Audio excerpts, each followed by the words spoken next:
اللهم صل على محمد وعلى آل محمد كما صليت على إبراهيم وعلى آل إبراهيم إنك حميد مجيد اللهم بارك على محمد وعلى آل محمد كما باركت على إبراهيم وعلى آل إبراهيم إنك حميد مجيد الحمد لله محترم হাজিরিন সম্মানিত এলাকাবাসী আল্লাহ পাকের দরবারে অগণিত অসংখ্য শুকরিয়া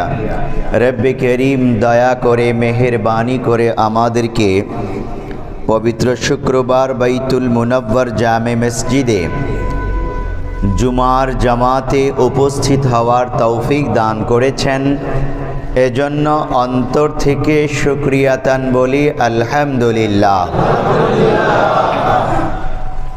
ডিসেম্বর মাস আজকে 20 তারিখ বাংলাদেশের জন্য এটা বিজয়ের মাস। আমাদের বাংলাদেশের জন্য বিজয়ের ইতিহাস তিনটি। একটি হলো 1947 খ্রিস্টাব্দ, আরেকটি হলো 1971 খ্রিস্টাব্দ, আরেকটি 2024 খ্রিস্টাব্দ। এই তিনটা বিজয়ের ইতিহাসকে আমাদের স্মরণে রাখা জরুরি। একটাকে মুছে দিয়ে আরেকটাকে স্মরণ করলে সেখানে অনেক প্রকারের পরাধীনতা স্থান করে নেয়। 1947 খ্রিস্টাব্দে যে বিজয় এসেছে, ইংরেজ বেনিয়াদের পরাজিত করে উপমহাদেশ বিজয় লাভ করেছে। মূলত ব্রিটিশরা, ইংরেজ বেনিয়ারা 1757 সনে বাংলা, বিহার, উড়িষ্যা দখল করে নেয় নবাব সিরাজউদ্দৌলাকে পতন ঘটিয়ে। মীর কাসেম, মীর জাফর, এই যে মীর জাফরের চক্রান্তের মাধ্যমে ইংরেজরা বাংলাদেশের স্বাধীন নবাব সিরাজউদ্দৌলাকে গাদ্দারির মাধ্যমে পরাজিত করে। সিরাজউদ্দৌলার সৈন্য সংখ্যা ছিল 50,000 আর ইংরেজদের সৈন্য সংখ্যা ছিল 3,000। পরাজয় তো বরণ করার কথা না। মীর জাফর গাদ্দারি করেছে দেশের বিরুদ্ধে। আমার বাংলাদেশ, তখন এটার নাম বাংলাদেশ ছিল না, বাংলা, বিহার, উড়িষ্যা নামক বাংলা মুলুক ছিল। নবাব সিরাজউদ্দৌলা শাসক ছিলেন। অনেক দুঃখের কথা, আক্ষেপের কথা, এই উপমহাদেশে সর্বপ্রথম এই বাংলা ভূখণ্ড পরাধীনতার শিকলে বন্দী হয়ে যায় গাদ্দারির কারণে। ইংরেজরা দখল করে নেয়। কত বছর দখলে রাখলো? 190 বছর। আমরা বলি প্রায় 200 বছর। 1757 সনে দখল করে নেয়। বাংলাদেশ দখলের মাধ্যমে আস্তে আস্তে পুরো ভারতবর্ষ দখল করে তারা। এরপরে ব্যাপক স্বাধীনতা আন্দোলন হয়। ইংরেজদের থেকে মুক্ত করার জন্য একাধিক মুক্তিযুদ্ধ হয়। সেই মুক্তিযুদ্ধের সর্বশেষ 1947 খ্রিস্টাব্দে ইংরেজরা এই দেশ ছেড়ে যেতে বাধ্য হয়। স্বাধীন হয় উপমহাদেশ। দুইটা ভাগ হয়। একটি হলো মুসলিম ভূখণ্ড হিসেবে ধর্মের ভিত্তিতে ভাগ হয়। মুসলিম ভূখণ্ড হিসেবে পূর্ব পাকিস্তান, পশ্চিম পাকিস্তান নামে আলাদা ভূখণ্ড, আর ইন্ডিয়া বা ভারত নামে হিন্দু রাজ্যের জন্য আলাদা ভূখণ্ড। ধর্মের ভিত্তিতে এভাবে রাজ্য ভাগ হয়, স্বাধীন হয়। 1947 সনে।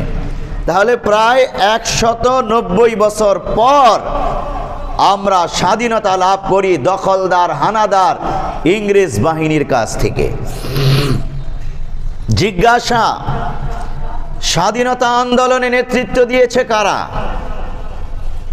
এই উপমহাদেশকে ইংরেজ বেনিয়াদের হাত থেকে, দখলদারদের হাত থেকে মুক্ত করার জন্যে মুক্তিযুদ্ধ করেছে কারা?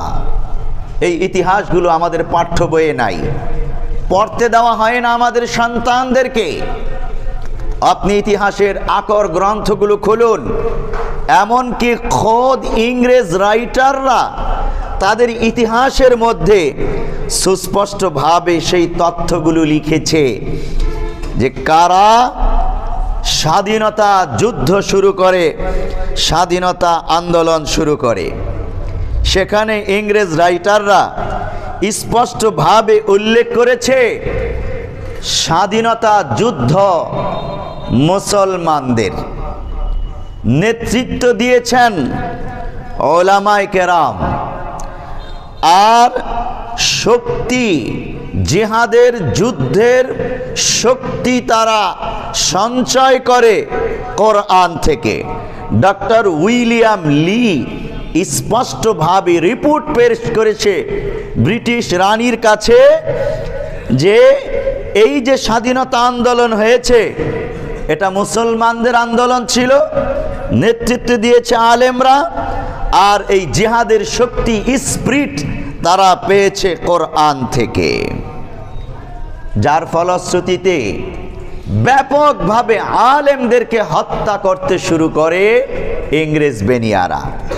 আমি যদি একটু সংক্ষেপে বলি ওলামায়ে কেরামের ভূমিকা কি উপমহাদেশের স্বাধীনতা আন্দোলনে, ইসলাম প্রতিষ্ঠায়, সংক্ষেপে যদি আমি বলি, 1757 সনে তো পরাধীন হয় আমার বাংলা মুলুক।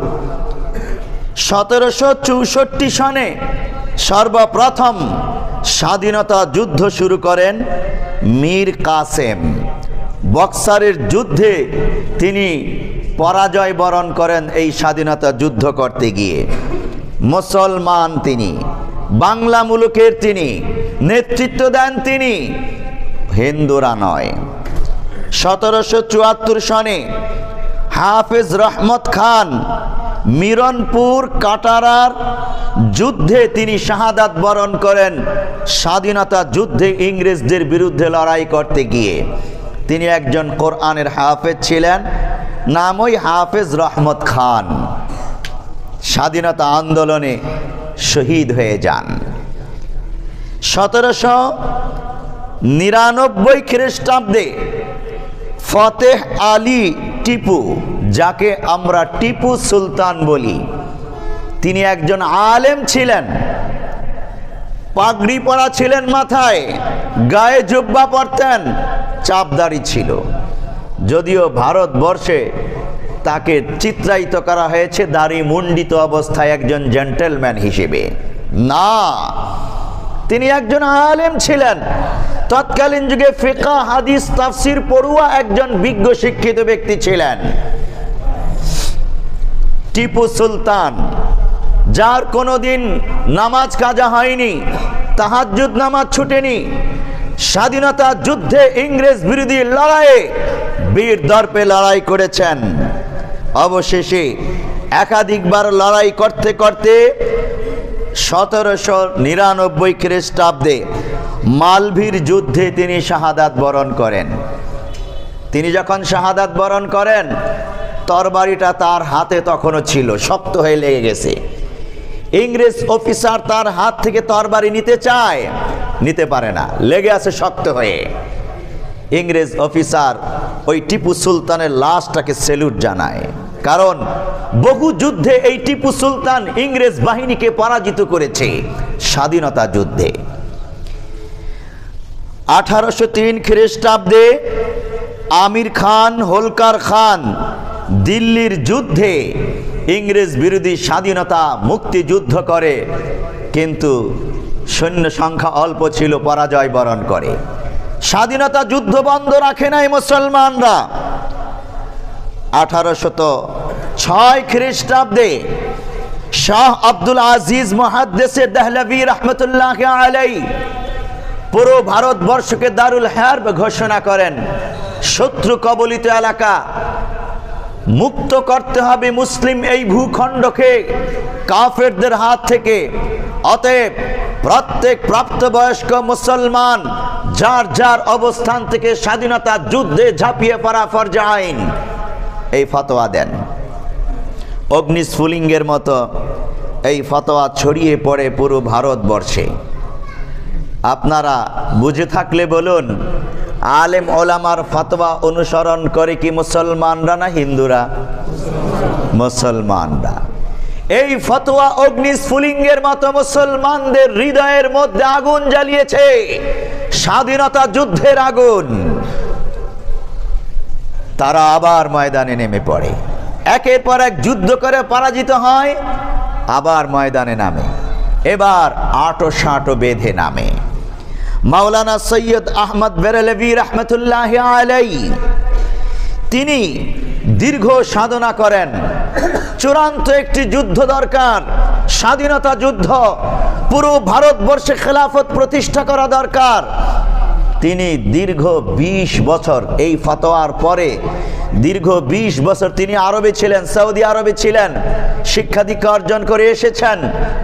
এই আলেমে দ্বীন, বিখ্যাত আলেম সুফি সাধক সৈয়দ আহমদ বেরেলভী রহমতুল্লাহ আলাইহি 20 বছর প্রস্তুতি নেন, মুক্তিযোদ্ধা তৈরি করেন, তাদেরকে ট্রেনিং দেন, শারীরিক ট্রেনিং, অস্ত্রশস্ত্রের ট্রেনিং, আধ্যাত্মিক ট্রেনিং।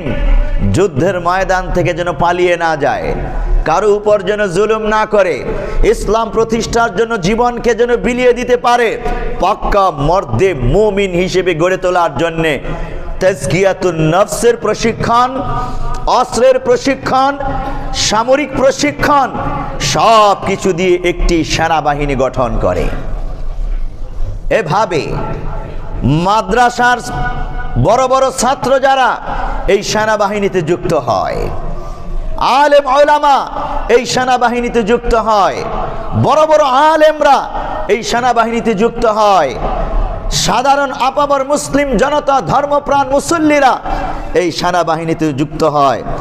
অতঃপর 1827 খ্রিস্টাব্দে সৈয়দ আহমদ বেরেলভী রহমতুল্লাহ আলাইহি স্বাধীনতা আন্দোলনের ঘোষণা দেন, যুদ্ধের ঘোষণা দেন, খেলাফতের ঘোষণা দেন ভারতবর্ষে এবং সশস্ত্র যুদ্ধ শুরু করেন।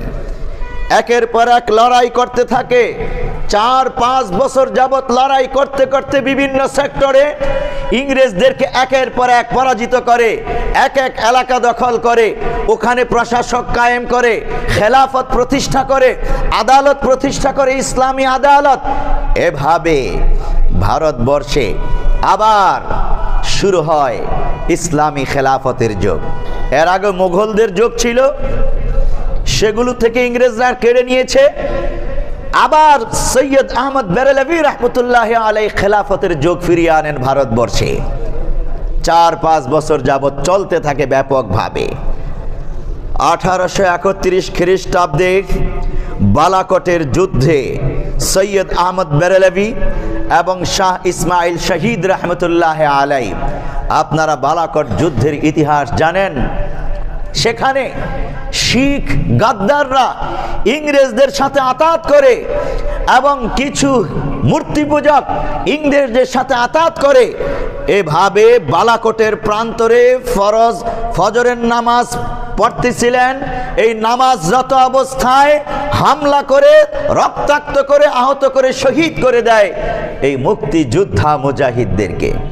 সেখানে শাহাদাত বরণ করেন খেলাফতের খলিফাতুল মুসলিমিন সৈয়দ আহমদ বেরেলভী রহমতুল্লাহ আলাইহি এবং প্রধান কমান্ডার ইন চিফ, প্রধান সেনাপতি সৈয়দ ইসমাইল শহীদ রহমতুল্লাহ আলাইহি বালাকোটের প্রান্তরে শাহাদাত বরণ করেন 1831 খ্রিস্টাব্দে। এভাবে ভারতবর্ষে বিশাল একটি অধ্যায় এর পরিসমাপ্তি ঘটে গাদ্দারদের গাদ্দারির কারণে। পেয়ারে হাজিরিন, বাংলাদেশেও আন্দোলন চলতে থাকে এই বাংলা মুলুকে। 18 থেকে নিয়ে 1840 খ্রিস্টাব্দ পর্যন্ত ফরাইজি আন্দোলনের নেতৃত্ব দেন হাজী শরীয়তুল্লাহ। আজও ফরাইজি আন্দোলন রয়েছে বাহাদুরপুরে। হাজী শরীয়তুল্লাহ রহমতুল্লাহ আলাইহি তিনি একজন বিদগ্ধ আলেম ছিলেন। তার নেতৃত্বে বাংলা মুলুকে লড়াই চলে স্বাধীনতা আন্দোলনের। এরপরে 1831 খ্রিস্টাব্দে হাফেজ নিসার আলী তিতুমির এই বাংলাদেশে বাঁশের কেল্লা, নদিয়ায় বাঁশের কেল্লা গঠন করেন। এই বাঁশের কেল্লা বানিয়ে ইংরেজ বিরোধী স্বাধীনতা যুদ্ধের নেতৃত্ব দেন যেই মর্দে মুজাহিদ, তিনি একজন কোরআনের হাফেজ, নাম হাফেজ নিসার আলী তিতুমির। আমরা শুধু তিতুমির হিসেবে চিনি। ঢাকা মহাখালী তিতুমির কলেজ আছে। প্যারে হাজিরিন, তাকে সম্মানের সাথে পুরো নাম উল্লেখ করা এই আমাদের সিলেবাসে জরুরি। হাফেজ নিসার আলী তিতুমির কোরআনের হাফেজ ছিলেন। তিনি বাংলাদেশে স্বাধীনতা যুদ্ধে শাহাদাত বরণ করেন ইংরেজ বিরোধী বাঁশের কেল্লা, ঐতিহাসিক বাঁশের কেল্লা। আপনারা ইউটিউবে মিস্টার গুগলের কাছে চার্জ দিলেই তথ্য পেয়ে যাবেন, বাঁশের কেল্লা লিখে সব তথ্য পেয়ে যাবেন। 1840 খ্রিস্টাব্দ থেকে নিয়ে 1857 খ্রিস্টাব্দ পর্যন্ত এই বাংলা মুলুকে আরেক মর্দে মুজাহিদ নেতৃত্ব দেন মহসিন উদ্দিন, মাওলানা মহসিন উদ্দিন দুদু মিয়া রহমতুল্লাহ আলাই। তিনি ফরাইজি আন্দোলনের নেতা ছিলেন। সেই ফরাইজি আন্দোলন হাজী শরীয়তুল্লাহ 1857 খ্রিস্টাব্দে পুরো ভারতবর্ষব্যাপী আরো একটি আজাদি আন্দোলনের ডাক দেওয়া হয়। কারা দেন এই ডাক? ওলামায়ে কেরাম দেন। কোনো হিন্দু দেয়নি, কোনো মূর্তি পূজক দেয়নি, ভারতবর্ষের অন্য কোনো গোষ্ঠীরা দেয়নি। পুরো ভারতবর্ষব্যাপী স্বাধীনতা আন্দোলনের ডাক দেন। পুরো ভারতবর্ষকে মুক্ত করার জন্যে আজাদি আন্দোলনে নেতৃত্ব দেন ওলামায়ে কেরাম। ইতিহাস স্বর্ণাক্ষরে লেখা আছে, কিন্তু আমাদের স্কুলের কলেজের সন্তানদেরকে পড়তে দেওয়া হয় না এগুলো। ফেসিবাদ সরকার বিগত আমলে ইতিহাস ও সামাজিক বিজ্ঞান বইয়ের মধ্যে ইতিহাসকে এমন চরমভাবে বিকৃত করেছে, হিন্দুদের ইতিহাস এখানে ঢুকিয়েছে, মিথ্যা ইতিহাস, মুসলমানদের ইতিহাসকে কাটছাট করে ধ্বংস করে দিয়েছিল। প্যারে হাজিরিন, যেটা বলতে চাই, 1857 সনে আজাদি আন্দোলনের ডাক দেন কে? কার নেতৃত্ব হয়? মাওলানা কাসেম নানতুবি রহমতুল্লাহ আলাইহি, দারুল উলুম দেওবন্দ বিশ্ববিখ্যাত ইসলামী বিদ্যাপীঠের প্রতিষ্ঠাতা মাওলানা কাসেম নানতুবি রহমতুল্লাহ আলাইহি, তাকে প্রধান সেনাপতি নিযুক্ত করা হয়। আপনারা ভাববেন একজন শাইখুল হাদিস সাহেব, একজন মুফতি সাহেব, একজন মাওলানা সাহেব, এ আবার যুদ্ধের কি বুঝে? ইতিহাস এটাই বলে, তারাই যুদ্ধ বুঝতো আগের যুগে, অন্য কোন গোষ্ঠীরা যুদ্ধ বুঝতো না। স্বাধীনতার চেতনা তাদের হৃদয়ে ছিল না। কাসেম নানতুবি রহমতুল্লাহ আলাইহি প্রধান সেনাপতি হন।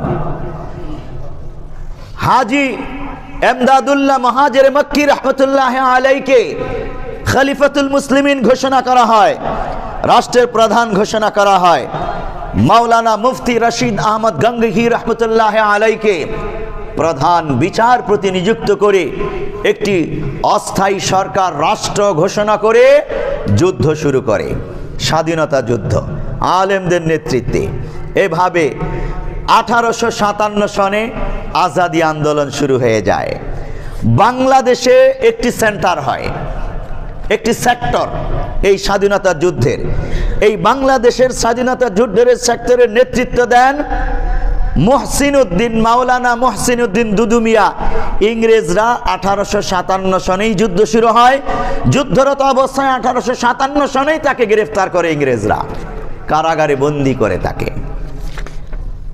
অতঃপর দিল্লিতে হাজী এমদাদুল্লাহ মহাজের মক্কি রহমতুল্লাহ আলাইহি এর নেতৃত্বে একটি যুদ্ধ সেক্টর হয়। পাটনাতে, ভারতের পাটনায় মাওলানা এনায়েত ও মাওলানা বেলায়েত রহমতুল্লাহ আলাইহি এর নেতৃত্বে আরো একটি যুদ্ধ সেক্টর। সিন্ধু ও বেলুচ পাকিস্তান অঞ্চলের সিন্ধু ও বেলুচে আরও একটি যুদ্ধ সেক্টর হয়, সেখানে নেতৃত্ব দেন মাওলানা ফয়েজ আলী, বেলায়েত ইয়াহিয়া আকবর আলী, মাওলানা আকবর আলী, তারা কমান্ডার হিসেবে নেতৃত্ব দেন। এভাবে বাংলা অঞ্চলের কথা বললাম, মহসিন উদ্দিন দুদু মিয়া, তিনি আধ্যাত্মিক জগতের লোক ছিলেন, ফারায়েজি আন্দোলনের ছিলেন, নেতৃত্ব দেন। শুরু হয় ব্যাপক স্বাধীনতা আন্দোলন এবং বিভিন্ন জায়গায় যুদ্ধ ছড়িয়ে পড়ে। একের পর এক বিজয় লাভ করতে থাকে মুসলমানরা। আম্বালার যুদ্ধে মাওলানা জাফর থানেশ্বরী রহমতুল্লাহ আলাই অত্যন্ত বীরত্ব প্রদর্শন করেন। কানপুরে মাওলানা আজিমুল্লাহ খান, এইভাবে বেরলিতে মাওলানা খান বাহাদুর খান, দিল্লি থানা ভনে যুদ্ধ শুরু হয়, সেখানে কাসেম নানুতুবি রহমতুল্লাহ আলাই, এভাবে বিভিন্ন সেক্টরে উলামায়ে কেরাম যুদ্ধ করে করে বিজয়ের দ্বার প্রান্তে পৌঁছে যান একটার পর একটা যুদ্ধ সেক্টরে। কিন্তু সেখানেও গাদ্দারি হয়, চরম গাদ্দারি হয়। এই গাদ্দারির কারণে মুসলমানরা ব্যর্থতায় পর্যবসিত হয়। স্বাধীনতা আন্দোলনে যখন শুরু হয় তখন ইংরেজ সেনাবাহিনীর মধ্যে যারা মুসলমান ছিল এবং হিন্দু ছিল, সেখানে কিছু চক্রান্ত হয়। ওই সৈন্যরাও এই যুদ্ধের মধ্যে অংশগ্রহণ করে, ব্যাপকভাবে ছড়িয়ে পড়ে। যাই হোক, অবশেষে ইংরেজরা নিয়ন্ত্রণ করতে সক্ষম হয়, ওলামায়ে কেরাম পরাজিত হন। রিপোর্ট পেশ করে ডক্টর উইলিয়াম লিউ, ইংরেজ বুদ্ধিজীবী, তার কাছে রিপোর্ট চাওয়া হয় কারা নেতৃত্ব দেয় এই যুদ্ধে, কেন এই স্বাধীনতা যুদ্ধ শুরু হলো। রিপোর্ট পেশ করেন ডক্টর উইলিয়াম লিউ, এই স্বাধীনতা যুদ্ধ মুসলমানরা শুরু করে, এটা মুসলমানদের যুদ্ধ, স্বাধীনতা যুদ্ধ। আর নেতৃত্ব দেন আলেমরা, কোরআন থেকে তারা শক্তি পায়, যুদ্ধের স্পিরিট পায়। এইটুকুন শোনার পর ইংরেজের পক্ষ থেকে সিদ্ধান্ত আসে বেছে বেছে আলেমদেরকে হত্যা করা হোক। ইতিহাস হয়তো আপনারা জানেন অথবা জানেন না, এই আজাদি আন্দোলনে 1857 সনের আজাদি আন্দোলনের পরে 50,000 আলেমকে হত্যা করা হয়েছে। ওই যুগে 50,000 আলেম চারটিখানি কথা না। বর্তমান যুগে হয়তো আলেমের সংখ্যা অনেক, তৎকালীন যুগে কি এত আলেম ছিল ভারতবর্ষে? এত মুসলমানই তো ছিল না। 50,000 আলেমকে হত্যা করা হয় বেছে বেছে। বড় আক্ষেপের কথা, চাঁদনি চক থেকে খাইবার গ্র্যান্ড ট্রাঙ্ক রোডের দুপাশে বিশাল বড় যে রাস্তা ছিল, দুই পাশে গাছ ছিল। ইংরেজ রাইটারগণ লিখতেছেন প্রত্যেকটা গাছের ডালে ডালে একজন আলেমের লাশ ঝুলতেছিল, ফাঁসি দিয়েছে তাদেরকে, মানুষকে ভয় দেখানোর জন্য। আর স্বাধীনতা যুদ্ধ করবা? দিল্লিতে মিস্টার টমসন, ইংরেজ রাইটার, ইতিহাস লিখতেছিলেন তাঁবুতে বসে। হঠাৎ তার নাকে লাশের পোড়া গন্ধ কোত্থেকে আসতেছে। বের হলেন তাঁবু থেকে, দেখলেন 40 জন আলেমকে উলঙ্গ করে আগুনে পুড়িয়ে হত্যা করে ফেলতেছে ইংরেজরা। আরো 40 জন আলেমকে লাইন ধরে দাঁড় করিয়ে রেখেছে। এই নরাধম জালেমরা উলঙ্গ করেছে তাদেরকে। কেন স্বাধীনতা আন্দোলনে অংশগ্রহণ করলো? মিস্টার টমসন তার ইতিহাস গ্রন্থে লিখছেন,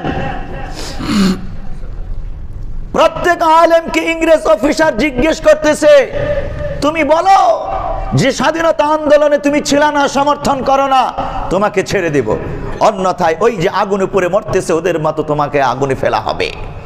মিস্টার টমসন লেখেন, আমার সৃষ্টিকর্তার কসম, একজন আলেমও ইংরেজের কথায় মাথা নত করে নাই।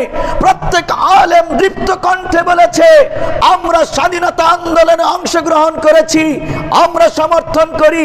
আমরা যদি আজ ভুল পথে জীবন বাঁচানোর জন্য আগাই, আমার রাসূলকে গিয়ে কি জবাব দেব? কিভাবে আমার রাসূলকে চেহারা দেখাবো?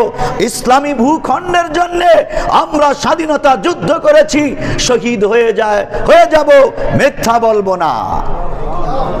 এই 40 জন আলেমকেও আগুনে ধাক্কা দিয়ে ফেলে ফেলে শহীদ করে দেওয়া হয়। কিছু আলেমকে চামড়ার ভিতরে, গরুর চামড়া, শুকরের চামড়ার ভিতরে ঢুকিয়ে সেলাই করে এরপরে তাকে আগুন দিয়ে ধরিয়ে নির্মমভাবে হত্যা করা হয়। অনেক মা বোন ইজ্জত লুণ্ঠন হয়, তাদের শাহাদাত বরণ করে।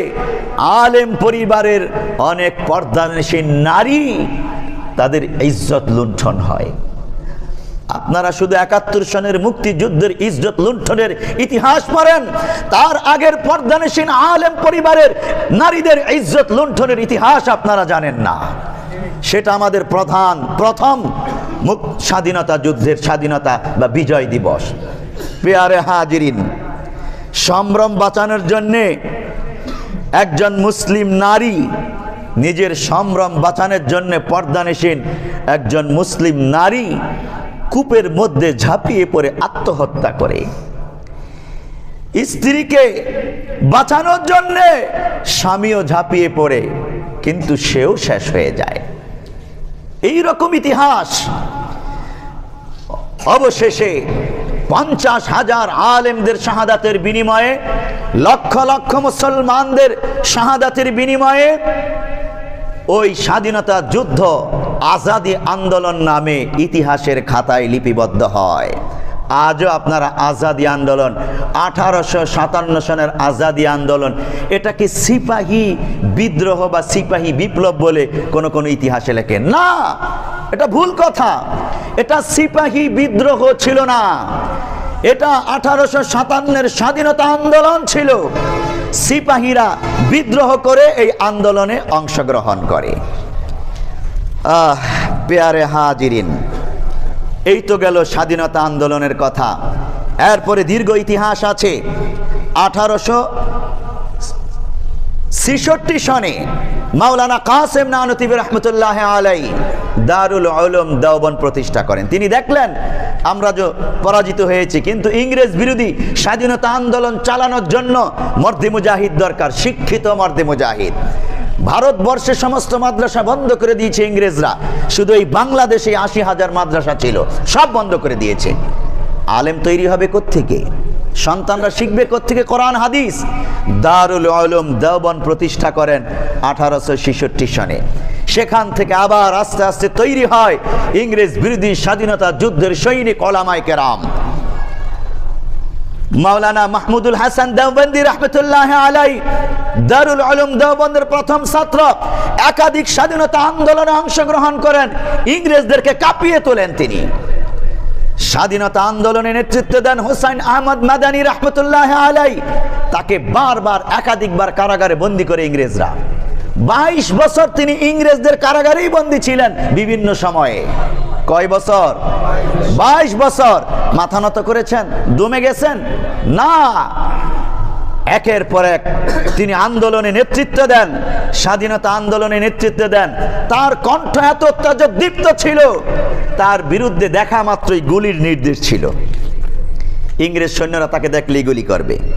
দিল্লিতে তিনি কনফারেন্স ডাকেন, স্বাধীনতা আন্দোলনের কনফারেন্স। ওই কনফারেন্সে ৯ লক্ষ লোক উপস্থিত হয়। হুসাইন আহমদ মাদানী রহমতুল্লাহ আলাইহি মাথায় কাফনের কাপড় পরে মঞ্চে গিয়ে হাজির হয়ে যান। আর তিনি মঞ্চে উঠেই তেজোদ্দীপ্ত একটি বাক্য উচ্চারণ করেন, লিয়ে ফেরতি হ্যায় বুলবুল চোচ মে গুল, শহীদে নাজিকি তুরবত কাহা হ্যায়। গর্বিত শহীদের সমাধি কোথায়? বুলবুল ফুলকলি মুখে নিয়ে ঘুরছে। হুসাইন আহমদ মাদানী রহমতুল্লাহ আলাইহি এই বাক্য দ্বারা বুঝাতে চান যে আমি হুসাইন আহমদ মাদানী শহীদ হওয়ার জন্য প্রস্তুত, কাফনের কাপড় মাথায় নিয়ে এসেছি। আমি একজন জীবন্ত শহীদ। আমার সমাধি কোথায়? আমার কবর কোথায়? আমি তালাশ করতেছি। অপর দিকে বুলবুল ফুলকলি মুখে নিয়ে ঘুরতেছে, মানে সৈন্যরা ইংরেজ সৈন্যরা গুলি হাতে নিয়ে খুঁজতেছে আমাকে ফুল দিয়ে আঘাত করবে, তিনি গুলিটাকে নিজের জন্য ফুল হিসেবে আখ্যায়িত করলেন যে আমাকে ফুল দিয়ে বরণ করবে, মানে আমাকে গুলি করে শহীদ করে দেবে। ঘুরতেছে ওরা, আমিও কাফনের কাপড় নিয়ে প্রস্তুত, আমিও আমার সমাধি আর কবর খুঁজতেছি, কে আমাকে শহীদ করবে। এই বাক্যটুকুন বলার সাথে সাথে ইতিহাসে লেখে দিল্লির সেই 9 লক্ষ কনফারেন্সের 9 লক্ষ মুসলিম জনতা এমন তরঙ্গমালার মতো ঢেউ উদ্দোলিত হয়ে উঠল, স্লোগানের পর স্লোগান দিতে লাগলো চিৎকার করে। আধা ঘন্টা যাবত ময়দান শান্ত হয় নাই, স্লোগানের উপর উদ্দোলিত ঢেউয়ের উপর ঢেউ পড়তেছিল যেন। ও মুসলমান, ইতিহাস আমরা ভুলে গেছি। অবশেষে 1947 খ্রিস্টাব্দে ইংরেজরা টিকতে পারে নাই। এই যে হিন্দুরা আন্দোলন শুরু করেছে কবে, তারা তো আর যুদ্ধ করে নাই। দেখেন, মুসলমানদের আন্দোলনের বিপরীত একটা আন্দোলন দাঁড় করাতে চেয়েছিল ইংরেজরা। 1885 সনে কংগ্রেস প্রতিষ্ঠা হয়, রাজনৈতিক দল ভারতে হিন্দুদের, কিন্তু বুমেরাং হয়। কারণ ওলামায়ে কেরাম বুদ্ধি করে ওই কংগ্রেসের মধ্যে কিছু আলেম ঢুকিয়ে দেয়। এর মধ্যে মাওলানা আজাদ, তার নাম আবুল কালাম আজাদ, বিখ্যাত আলেম ভারতবর্ষের, এবং তিনি একসময় কংগ্রেসের সভাপতি নির্বাচিত হয়েছিলেন। মাওলানা আবুল কালাম আজাদ সহ আরো কিছু আলেম ওই কংগ্রেসের মোড় ঘুরিয়ে দেয়, আন্দোলন, স্বাধীনতা আন্দোলনের দিকে এদেরকে নিয়ে আসে। এই কংগ্রেস অবশেষে 1930 খ্রিস্টাব্দে মাত্র স্বাধীনতা আন্দোলনের দাবি করে। কত খ্রিস্টাব্দে? 1930 খ্রিস্টাব্দে। আর মুসলমানরা স্বাধীনতা আন্দোলন শুরু করে কত খ্রিস্টাব্দ থেকে? 1764। 1757 তো আমরা গোলাম হয়ে গেলাম ইংরেজদের কাছে। 1764 থেকে শুরু হয় স্বাধীনতা আন্দোলন মুসলমানদের, একেবারে শেষ পর্যন্ত চলে। আর ইংরেজরা দাবি করে কংগ্রেস মাত্র 1930 খ্রিস্টাব্দে। এই ইতিহাসগুলো আপনারা ছড়িয়ে দেবেন, আপনাদের সন্তানদেরকে আপনারা শিখাবেন। পেয়ারে হাজিরিন, এরপর মুসলমানরা ব্যাপকভাবে আন্দোলনে নামে। ইংরেজরা টিকতে না পেরে ভারতবর্ষ ছাড়ে। ভারত খেদাও, ইংরেজ খেদাও আন্দোলন শুরু হয় ব্যাপকভাবে, ভারত ছাড়ে। কুটো চাল চালে ইংরেজরা মুসলমানদের ভূখণ্ডকে এমন অঞ্চলে দুইটা ভাগ করে দেয়, পূর্ব পাকিস্তান আর পশ্চিম পাকিস্তানের নামে, যাতে মুসলমানরা ভবিষ্যতে দুর্বল হয়ে যায়। কারণ মুসলমান তো ইংরেজদেরকে খেদাইছে, আন্দোলন করছে, যুদ্ধ করছে, যা তাই হয়েছে। ধর্মের ভিত্তিতে এই ভূখণ্ড স্বাধীনতা লাভ করে। মুসলমানদের ভূখণ্ড পাকিস্তান, পূর্ব পাকিস্তান, পশ্চিম পাকিস্তান। ইতিহাস জ্বলজ্বল করতেছে। স্বাধীনতার পতাকা উত্তোলন করেন কারা? এই মুসলিম ভূখণ্ডে বাংলা মুলুকে শব্বির আহমদ উসমানী রহমতুল্লাহ আলাই, মাওলানা শব্বির আহমদ উসমানী, আর ওই পশ্চিম পাকিস্তানে মাওলানা জাফর আহমদ উসমানী রহমতুল্লাহ আলাই। স্বাধীনতার পতাকা দুই মুলুকে দুইজন আলেম উত্তোলন করেন 1947 সনে। এই ইতিহাস আমরা জানি না। পেয়ারে হাজিরিন, আমরা আমাদের সন্তানদেরকে ইতিহাস শিখাবো।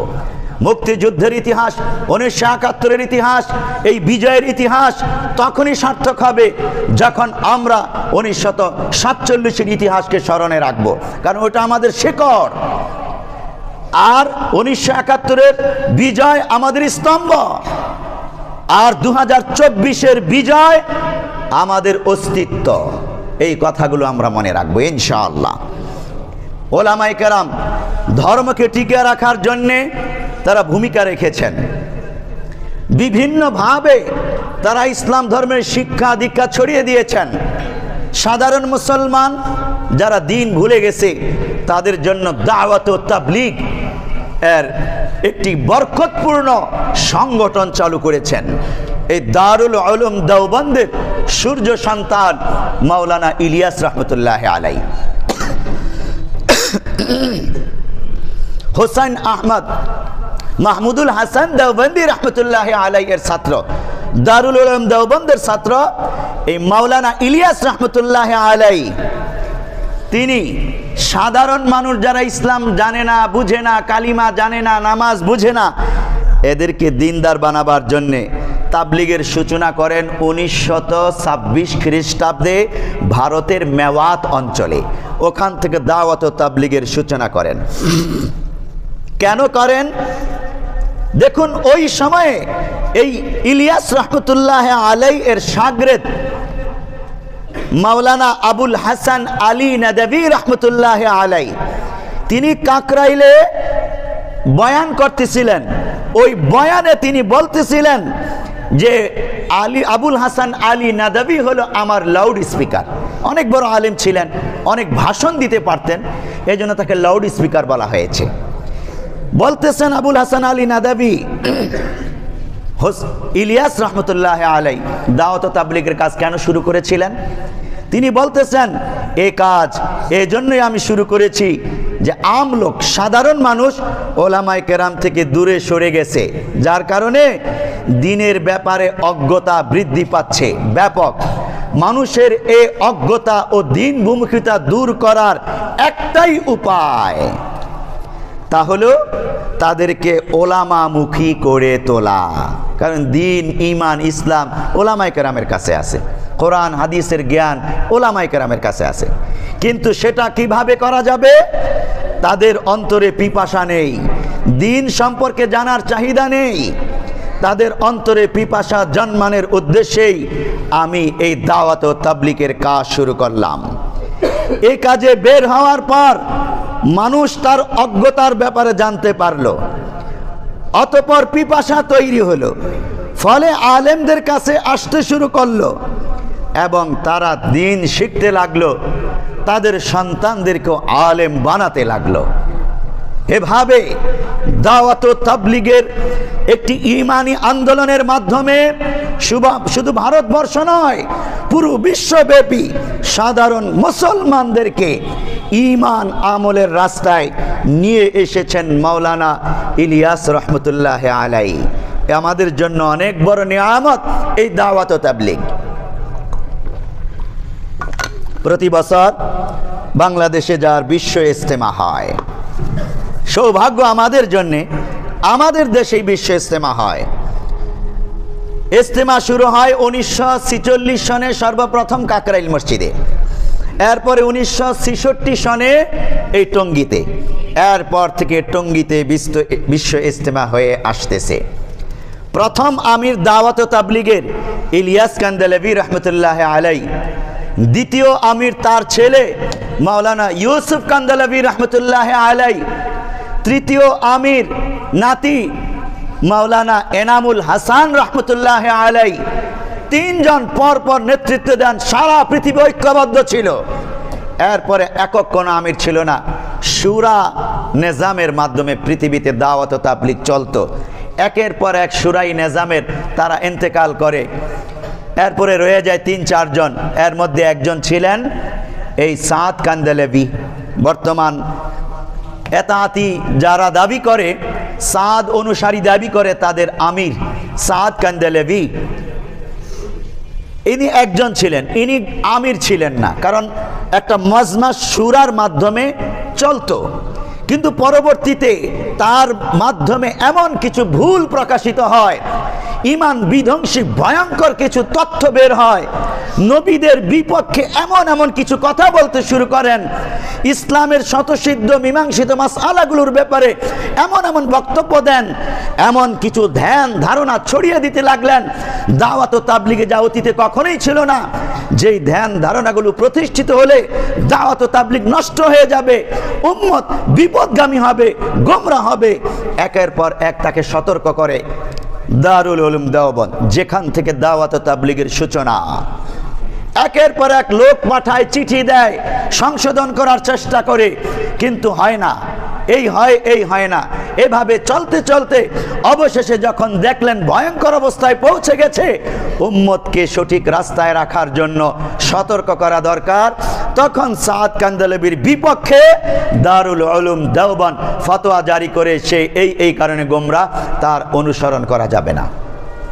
তখন থেকে তার থেকে দাওয়াত ও তাবলীগ আলাদা হয়ে যায়। বিশ্ব দাওয়াত ও তাবলীগ, মূল ধারার দাওয়াত ও তাবলীগ ওলামায়ে কেরাম ভারতবর্ষ, পাকিস্তান, বাংলাদেশ সহ সারা বিশ্ব সেই শুরাই নিজামেই, পূর্বের যে শুরাই নিজাম ছিল ওটার উপরই চলতে থাকে। বিচ্ছিন্নভাবে সাদ কান্দালিবিকে কেন্দ্র করে একটা গোষ্ঠী চলতে থাকে, বাংলাদেশও চলে। বিস্ময়কর ব্যাপার, বাংলাদেশে যারা আছে তারা, তাদের নেতৃত্ব একজন ইঞ্জিনিয়ার সাহেব, ওয়াসিফুল ইসলাম, ইঞ্জিনিয়ার ওয়াসিফ, সে নেতৃত্ব দেন। ওলামায়ে কেরামের ভূমিকাকে ভুলে যায় তারা, অবদানকে ভুলে যায়। ওলামায়ে কেরাম এর ধার ধারে না, ওলামায়ে কেরামকে শত্রু মনে করতে শুরু করে। অত্যন্ত জঘন্যভাবে এই সাদ অনুসারীদের একজন আব্দুল্লাহ মনসুর, বয়স্ক, সে বই লেখে। ওই বইয়ের মধ্যে এমনভাবে লেখে তথ্য যে যারা সাদ কান্দালিবির অনুসরণ করবে না তাদেরকে হত্যা করা ওয়াজিব। নাউজুবিল্লাহ বলে, কি ভয়ঙ্কর কথা! এই মানসিকতা যদি এতাতিদের মধ্যে ছড়িয়ে পড়ে, আলেমদেরকে তারা কি আর সঠিক ভাববে, সম্মান করবে? বরং মনে করবে এরা সাদ সাহেবের বিরোধিতা করে, এদেরকে কোণঠাসা করা, মারতে পারলেই সওয়াব। কথাগুলো আমি এই জন্যই বলছি, অত্যন্ত জঘন্য ন্যাক্কারজনক ইতিহাস। দুদিন আগে বাংলাদেশে জন্ম হয়েছে ও মুসলমান, যেখানে মাওলানা ইলিয়াস রহমতুল্লাহ আলাইহি দাওয়াত ও তাবলীগের কাজই শুরু করেছেন ওলামায়ে কেরামের সাথে উম্মতকে জুড়ে দেওয়ার জন্য, তবেই তারা দ্বীন শিখতে পারবে। আর এই ওয়াসিফুল ইসলাম, ইঞ্জিনিয়ার ইরতেজা হাসান, উসামা, তারপরে মুআজ বিন নূর, আব্দুল্লাহ সৈয়দ, আব্দুল্লাহ সহ আরো বেশ কিছু এতাতি লিডার যারা আছে, তারা উম্মতকে ওলামায়ে কেরাম থেকে দূরে সরিয়ে নিয়েছে, শত্রু বানিয়ে দিয়েছে। এমন শত্রু বানিয়েছে, এমন জিঘাংসা। 1800 সনে 2018 খ্রিস্টাব্দে ফেসিবাদী সরকারের আমলে ডিসেম্বরের 1 তারিখে টঙ্গী ইজতেমা ময়দানে আলেম ওলামার উপর হামলা করে, রক্তাক্ত করে, 5000 সাধারণ দাওয়াত ও তাবলীগের সাথীকে রক্তাক্ত করে, কয়েকজনকে শহীদ করে দেয়। কোরআনের হাফেজ ছিল সেখানে। কি বিস্ময়কর কথা! এই গত 17ই ডিসেম্বর, 3 দিন আগে 17ই ডিসেম্বর শেষ রাতে 3:30টার দিকে আবারও একই কায়দায় ইজতেমা মাঠ দখল করার জন্যে ভিতরে মাত্র 4-5 হাজার দাওয়াত ও তাবলীগের সাথী ছিল শুরাই নিজামের, ওলামায়ে কেরামের তত্ত্বাবধানে। তাদের উপর হামলা করে 30 থেকে 40 হাজার। তাদের সংখ্যা তো অনেক বেশি না। সারা বাংলাদেশ থেকে চিঠিটা আমি পড়েছি, ইঞ্জিনিয়ার ওয়াসিফুল ইসলাম চিঠিতে লিখেছে, যত ব্যাপক পরিমাণ পারা যায় সাথী নিয়ে ময়দানে জড়ো হও, বিশেষ করে ছাত্রদেরকে, যুবকদেরকে ব্যাপকভাবে নিয়ে আসো। এটা ছিল 3 চিল্লার সাথীদের জোর তাদের। কিন্তু এই সাধারণ ছাত্র যুবকদেরকেও আনার জন্য বলল দল ভারী করতে। ব্যাপকভাবে 30-40 হাজার তারা জড়ো হয়। সংবাদ পেয়ে হাসানাত আব্দুল্লাহ, সার্জিস আলম, আপনারা ইতিহাস হয়তো জানেন, ওরা দৌড়ে যায় টঙ্গীতে, তাদের সাথে আলোচনা করে, আপনারা ইজতেমার মাঠে ঢুকেন না, সেখানে আলেমদের তত্ত্বাবধানে বিশ্ব ইজতেমার মাঠ তৈরি করার কাজ হচ্ছে, আপনারা ঢুকেন না, ঢুকলেই বিশৃঙ্খলা হবে। তারা জোর করে ঢুকবে। অবশেষে অনেক শর্ত সারায়াত দেয় তারা। আগামীকালকে বৈঠক হবে উপদেষ্টাদের সাথে, পরের দিন আলেমদের সাথে একটা বৈঠক করে সমঝোতা করবে, ছাত্র সমন্বয়করা দায়িত্ব নেয়। 1টা পর্যন্ত ওদের সাথে টঙ্গীতে বৈঠক করে আবার রওনা হয়ে যায়। ঘুমায় না ওরা দরদি রাহবার আমি মনে করি। এই ছাত্ররা আবার চলে যায় কাকরাইল, সেখানে মাওলানা মামুনুল হক, মাওলানা মাহফুজুল হক, জুবায়ের, মাওলানা জুবায়ের সহ কাকরাইলের মুরব্বীরা আছেন। রাত 3টায় গিয়ে তাদের সাথে মিটিং করে সমঝোতা করার জন্যে, বিশৃঙ্খলা যেন না হয়। মিটিং চলতেছে, এই অবস্থায় রাত 3:30টায় ওরা ইজতেমার মাঠে গেট ভেঙে ঢুকে পড়ে, একের পর এক হামলা করতে থাকে, নির্দয়ভাবে পিটাইতে থাকে। শত্রুকে পিটিয়ে ডাকাতরা যেইভাবে হত্যা করে, ডাকাতের মতো ঠিক এইভাবে পিটিয়ে পিটিয়ে হত্যা করতে শুরু করে। ভয়ঙ্কর কথা ও মুসলমান, এগুলো 2018 খ্রিস্টাব্দে একবার দেখেছি। অনেক হৃদয় রক্তক্ষরণ হয়েছে। এক মুসলমান আরেক মুসলমান গায়ে আঘাত করে কেমনে? দাওয়াত ও তাবলীগের শিক্ষা তো এটা না। ইলিয়াস রহমতুল্লাহ আলাইহির শিক্ষা হলো তোমাকে মারবে, কিন্তু তুমি পাল্টা আঘাত করবা না, তুমি সহ্য করবা, আবার তাকে দিনের দাওয়াত দিবা। এটাই ছিল তার শিক্ষা। ওই শিক্ষা ধরে রেখেছে ওলামায়ে কেরাম। যখন ইজতেমার মাঠে তারা ঢুকে, ফোন যায় কাকরাইলে, কি করব আমরা? তখন কাকরাইল থেকে মাওলানা মামুনুল হক বলে দেন, তখন আক্রমণ হয়েছে, কয়েকজন শহীদ হয়ে গেছে ইতিমধ্যে, রক্তাক্ত আহত। ওই অবস্থায় বলেন, আপনারা পাল্টা আঘাত করতে যায়েন না, মাঠ খালি করে দেন। যারা আহত হয়েছে তিনটা কথা বলেছেন নির্দেশনা। এক নম্বর, আপনারা পাল্টা আঘাত করতে যায়েন না তাদেরকে, এটা দাওয়াত ও তাবলীগের শিক্ষা না। দুই নম্বর, যারা আহত হয়েছে দ্রুত তাদেরকে হাসপাতালে নেওয়ার ব্যবস্থা করুন। তিন নম্বর, যারা শহীদ হয়েছে তাদের লাশগুলো হেফাজত করুন, কারণ এই লাশগুলো এতাতিরা নিয়ে যেতে পারে। ইতিমধ্যে ইঞ্জিনিয়ার ওয়াসিফ লোকদেরকে বলে দিছে, ওদের লোকদেরকে লাশগুলো কবজায় নাও। পূর্ব পরিকল্পনা ছিল। খোদ ছাত্র আন্দোলনের নেতৃবৃন্দ বলতেছে, যেখানে কোনো হামলার সুযোগই নাই, আমরা সব ব্যবস্থা করেছি। প্রতিশ্রুতি দিয়েছে ওরা মাঠে ঢুকবে না, সেখানে মাঠে ঢুকলো। ঢুকার পর তো মারার প্রয়োজন ছিল না, 4-5 হাজারকে 40,000 যদি ধাওয়া দেয় এমনি তো দৌড়ে যায়, মারার দরকার কি? যখন মারল, একজন আহত মুরব্বী বলতেছে, আমার চোখের সামনে একজন হাফেজে কোরআনকে চাকু দিয়ে একের পর এক কুপাইতেছে, কুপিয়ে কুপিয়ে তাকে শহীদ করে দিয়েছে, গলার মধ্যে ছুরি চালিয়ে দিয়েছে, জবাই করেছে। কি জঘন্য কথা! মুসলমান এটা করতে পারে না, খুদ ডাকাতরাও তো এরকম করতে পারে না। কেন এত নির্দয় হলো ওরা? পূর্ব পরিকল্পনা। পেয়ারে হাজিরিন, এটা আজকে আমাদের দেখতে চাই। আপনারা ভিডিও দেখবেন ফেসবুকে, ইউটিউবে, টেলিভিশনে অসংখ্য আহতদের সাক্ষাৎকার। সংবাদ মিডিয়া এখানে দুই পক্ষের সংঘর্ষ লেখে, ভুল এটা। আরে ডাকাত যদি আমার আপনার বাড়িতে এসে হামলা করে খুন করে ডাকাতি করে চলে যায়, এটা কি কোনো মিডিয়া প্রচার করে যে দুই পক্ষের সংঘর্ষ হয়ে আহত হয়েছে? না, বলবে ডাকাত অমুকের বাড়িতে হামলা করেছে। ঠিক এই ঘটনাই ঘটেছে, ডাকাত হামলা করেছে ইজতেমার মাঠে, এক পক্ষের উপর এক পক্ষীয় হামলা এটা, এবং পূর্ব পরিকল্পিত হামলা।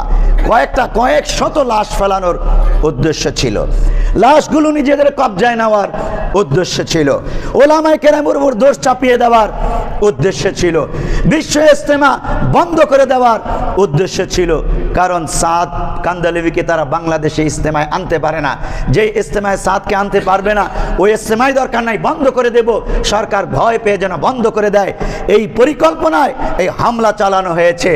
এই হামলার মধ্যে শুধু তারাই জড়িত না, ফেসিবাদী, বিগত ফেসিবাদী ফেসিস্ট সরকারের অনেক সদস্যরা এটার অন্তর্ভুক্ত হয়ে হামলা করেছে। এই তথ্য গোয়েন্দা রিপোর্টে বেরিয়ে এসেছে, বানানো কথা না। গতকালকের দয়া দিগন্ত পত্রিকার গোয়েন্দা রিপোর্ট প্রকাশ পাইছে। গোয়েন্দা সরকারের কাছে প্রতিবেদন পেশ করছে, সামনের বিশ্ব ইজতেমা বন্ধ করা লাগবে মনে হয়, কারণ হামলা হতে পারে। এখানে হামলা করেছে, এটা পূর্ব পরিকল্পিত হামলা ছিল। শুধু এই বাংলাদেশের ফ্যাসিস্টরা জড়িত এটার সাথে এটা না, গোয়েন্দারা রিপোর্ট পেশ করেছে আন্তর্জাতিক শক্তিও এই বাংলাদেশকে অস্থিতিশীল করতে চায় যারা, তারা সরাসরি এটার সাথে জড়িত। 2018 খ্রিস্টাব্দে যখন হত্যাকাণ্ড ঘটিয়েছিল এই খুনি সন্ত্রাসীরা, তখন তাদেরকে গ্রেফতার করার জন্য ব্যাপক আন্দোলন গড়ে তুলেছিল পুরো বাংলাদেশে, কিন্তু গ্রেফতার করে নাই। কেন করে নাই? বিচার করে নাই তাদের। কেন করে নাই? গোয়েন্দা রিপোর্টে বেরিয়ে এসেছে ভারতের ইশারায় তৎকালীন ফ্যাসিস্ট সরকার ওদের কাউকে গ্রেফতার করে নাই, বিচার করে নাই। অথচ খুনির বিচার করাটা সাংবিধানিক দায়িত্ব সরকারের। আবার একই ঘটনা ঘটাইল ভয়ঙ্কর নির্দয় ভাবে। এবার তো আর ফ্যাসিস্ট সরকার নাই, এবার পার পাওয়ার কোনো সুযোগ নাই। এবার গ্রেফতার হবে, উচিত শিক্ষা দিতে হবে। কিন্তু আমরা একটা আশঙ্কা করছি, এখনো প্রশাসনের মধ্যে, গোয়েন্দা বাহিনীর মধ্যে, পুলিশ বাহিনীর মধ্যে, প্রশাসনের মধ্যে এখনো ফ্যাসিস্টের অনেক লোক বল রয়ে গেছে। তারা ছলে বলে কৌশলে সন্ত্রাসী খুনি এই ডাকাতদেরকে বাঁচিয়ে দিতে পারে। এরা আসলে দাওয়াত ও তাবলীগের কেউ না। দাওয়াত ও তাবলীগের ব্যক্তিরা কখনো কাউকে খুন করতে পারে না। এরা মূলত একটি উদ্দেশ্য স্বার্থ সিদ্ধি করার জন্য বিদেশি প্রভুদের প্রেসক্রিপশনে এজেন্ডা বাস্তবায়নের জন্য ময়দানে নেমেছে, ফ্যাসিস্টকে প্রতিষ্ঠিত করার জন্য ময়দানে নেমেছে। এরা সন্ত্রাসী খুনি তাগুত ডাকাত ছাড়া আর কিছুই না। বাংলার জমিনে এদের বিচার হওয়া লাগবে। ফ্যাসিস্ট সরকার খুনিদের যদি বিচার হতে পারে, বাংলার জমিনে মামলা হতে পারে, তাহলে এই খুনিদের জন্য মামলা হবে এবং তাদের বিচার হওয়া লাগবে। পেয়ারে হাজিরিন, এজন্য আওয়াজ তোলা লাগবে সব জায়গা থেকে। আমি আজকে একটু সময় বেশি নিচ্ছি। আমাদের মিছিল আছে আজকে, পুরো আশুলিয়া থানাতে মিছিল, পুরো বাংলাদেশ আজ অগ্নিগর্ভ হয়ে আছে। ওলামায়ে কেরাম শান্ত রেখেছেন, ওলামায়ে কেরাম শান্ত রেখেছেন। ইসকন যখন হামলা চালাইল চট্টগ্রামে, আমার অ্যাডভোকেট আলিফ ভাইকে হত্যা করলো, সারা বাংলাদেশ অগ্নিগর্ভ ছিল। খালি হুকুম পাইলে উড়িয়ে দিত ওদেরকে, কিন্তু শান্ত করেছে। ক্ষমতা, শক্তি, জনবল, সংখ্যা অনেক অনেক বেশি আমাদের, কিন্তু ইসলামের শিক্ষা অনুযায়ী সকলকে শান্ত করেছে। ইসকনের খুনিরা হত্যা করেছে, যেমনিভাবে শান্ত ছিল সবাই, ঠিক এই খুনিরা যখন আমার 4 জন ভাইকে হত্যা করে ফেললো টঙ্গী ময়দানে, ওলামায়ে কেরাম বলেছেন পাল্টা আঘাত করা যাবে না, শান্ত শান্ত শান্ত। সবাই শান্ত আছে। শুধু যদি একটু হুকুম করত, তছনছ করে উড়িয়ে দেওয়া হইতো ওদেরকে, কিন্তু না, এটা ইসলামের শিক্ষা না, দাওয়াত ও তাবলীগেরও শিক্ষা না। আমরা আইন নিজের হাতে তুলে নেব না, রাষ্ট্রের কাজ রাষ্ট্রকে করতে দেব। মামলা হয়েছে গতকাল, খুনের মামলা, তাদের বড় বড় নেতাদের নাম উল্লেখ করে, যারা সরাসরি ইজতেমার মাঠে নেতৃত্ব দিয়েছে, ভিডিও আছে, তাদের বক্তব্য আছে, কিভাবে কোন গেট দিয়ে তারা ঢুকবে ওদের দিক নির্দেশনামূলক কথা আছে, স্পষ্ট ভিডিও দেখা যাইতেছে কারা কারা নেতৃত্ব দিয়েছে এবং কারা কি অর্ডার করেছে। লিখিত বক্তব্য, মৌখিক বক্তব্য আছে। এর মধ্যে আব্দুল্লাহ মনসুর যে তার বইয়ে লিখেছিল মাওলানা সাদকে যারা মানবে না এদেরকে হত্যা করা ওয়াজিব, তার একটা ভিডিও 2 দিন আগের ভিডিও দেখলাম। সে বলতেছে যদি বিশ্ব ইজতেমায় আমরা আমাদের আমিরকে আনতে না পারি, সাদ সাহেবকে আনতে না পারি, তাহলে বিশ্ব ইজতেমা যে কোনো মূল্যে বন্ধ করে দেব। এই দেখেন সেই বন্ধ করার কাজ। হামলা হলেই ভয় পেয়ে সরকার বন্ধ করবে, গোয়েন্দারা রিপোর্ট দেবে, এই কাহিনী ঘটেছে। সুতরাং মামলা হয়েছে তাদের বিরুদ্ধে। একজনকে গ্রেফতার করা হয়েছে গত রাত প্রায় 2টার সময়। আমি মাহফিল শেষ করে বাসায় এসেছি, ফেসবুকটা কেবল খুলেছি, খুলেই দেখি মামলা হয়েছে। এবং মুয়াজ বিন নূর যে খুব মিথ্যা কথা বলে, ওলামায়ে কেরামকে তুচ্ছ তাচ্ছিল্য করে, ভয়ঙ্কর রকম প্রোপাগান্ডা তথ্য সন্ত্রাস চালায়, মাঠের নেতৃত্ব দিয়েছে, এই মুয়াজ বিন নূরকে খিলক্ষেতের বাসা থেকে গ্রেফতার করেছে পুলিশ, সংবাদটা পেয়েছি। এর মধ্যে আবার তার স্ত্রী বক্তব্য দিল তাকে গ্রেফতার করে না, জিজ্ঞাসাবাদ করতে নিয়ে গেছে। আমরা সুস্পষ্টভাবে বলতে চাই, যারা খুন করেছে, যাদের নেতৃত্বে এই হত্যাকাণ্ড ঘটেছে, ওদেরকে জিজ্ঞাসাবাদ নয়, কোনো ছল চাতুরিতে ছেড়ে দেওয়ার কোনো কাজ চেষ্টা যেন করা না হয়। খুনিদের একটাই শাস্তি, তাদের সর্বোচ্চ শাস্তি নিশ্চিত রাষ্ট্রের করতেই হবে। এই জন্য বাংলাদেশের প্রত্যেকটা অঞ্চল থেকে সম্মিলিত আওয়াজ তুলতে হবে, আন্দোলন গড়ে তুলতে হবে। আমাদের উচ্চকিত আওয়াজ, আন্দোলন থাকলে সরকারের জন্য সহায়ক হবে কাজ করতে। এই আশুলিয়া থানা ওলামা পরিষদ ব্যাপকভাবে জুমার পরই বাইপাইল চত্বরে বিক্ষোভ মিছিল এবং বিক্ষোভ সমাবেশের ডাক দিয়েছে। এই খুনি সন্ত্রাসীদের বিচারের দাবিতে যেন সকলকে গ্রেফতার করা হয়, শাস্তি নিশ্চিত করা হয় এবং বিশ্ব ইজতেমা একটাই হবে ওলামাদের তত্ত্বাবধানে। আমরা আর ভাগ দেখতে চাই না। একাধিক ভাগ জিয়ে রাখার কারণে বিগত ফ্যাসিস্ট সরকার এটা জিয়ে রেখেছে, মার্কাজগুলো ভাগ করেছে। এই ভাগ করার কারণে এইভাবে সন্ত্রাসী কর্মকাণ্ডের জন্ম একের পর এক হয়েছে। আমরা আর ভাগ দেখতে চাই না। একটাই তাবলীগ থাকবে বাংলাদেশে, একটাই বিশ্ব ইজতেমা হবে, ওলামায়ে কেরামের তত্ত্বাবধানে হবে। ভিন্ন কোনো ইজতেমা, ভিন্ন কোনো তাবলীগ বাংলার জমিনে থাকবে না। তখন আর কোনো সন্ত্রাসী কাজ করার কেউ সুযোগ পাবে না। পেয়ারে হাজিরিন, বাংলাদেশের সরকারও বুঝতে পারতেছে কারা হক কারা বাতিল। যাদের সংখ্যা অনেক বেশি, শক্তি অনেক বেশি হওয়া সত্ত্বেও ওরাই শুধু মার খাইতেছে, রক্ত ঝরতেছে। যাদের সংখ্যা অল্প, সন্ত্রাসী, দুর্নীতিবাজ, খুনি, ওরাই শুধু মাইর দিতেছে, ভয়ঙ্কর অস্থিতিশীল করতেছে বাংলাদেশকে। সরকার বুঝে গেছে, গোয়েন্দারা রিপোর্ট দিয়েছে, একের পর এক তারা গ্রেফতার হবে। শুধু আশঙ্কা করছি ফেসিবাদের প্রশাসনের লোকবল যারা আছে তারা যেন ওদেরকে পার করে না দেয়। যেইভাবে ওই যে কাদের, কি কাদের জানি, আমি কাউয়া শব্দটা বলতে চাই না, আপনারা বলেছেন। এ কাদের 3 মাস দেশে ছিল, 3 মাস পর পালিয়ে গেছে। কাদের ছত্রছায়ায় পালালো, এখানে আছে, ভিতরে আছে। তো ওই সকল ব্যক্তিরাই আবার এই খুনিদেরকে পার করিয়ে দিতে পারে। খুনিদের বিচার ইসলামী নিয়ম অনুযায়ী এটা হওয়াই লাগবে। যারা খুন হয়েছে, সন্তান এসে মামলা করেছে, যার বাবা মারা গেছে, সন্তান এতিম হয়েছে, সে গিয়ে মামলা করেছে, আহতরা গিয়ে মামলা করেছে। এই আহত অবস্থা আমি দেখেছি অ্যাম্বুলেন্সে তারা বসা, তারা গিয়ে ওই টঙ্গী পশ্চিম থানায় গিয়ে তারা মামলা করেছে, তুরাগ থানায়। এই আহত অবস্থায় মাথা ফাটা, হাতুড়ি দিয়ে পা সেচে দিয়েছে, ছুরি দিয়ে পেটের মধ্যে মেরেছে। একজন দেখলাম আইসিইউতে আছে, নাক মুখ বাঁধা, এখনো জ্ঞান ফিরে নাই। আমরা দোয়া করি আল্লাহর এই বান্দার জ্ঞান ফিরে যাক। এখনো পর্যন্ত জ্ঞান ফিরে নাই, এমনভাবে মারছে, এমনভাবে আহত করেছে, নির্দয়ভাবে। আল্লাহ তাআলা আহতদেরকে দ্রুত সুস্থ করে দিন, দোয়া করি আমরা। আর জালেমদেরকে দ্রুত বিচারের আওতায় নিয়ে আসুন আমরা।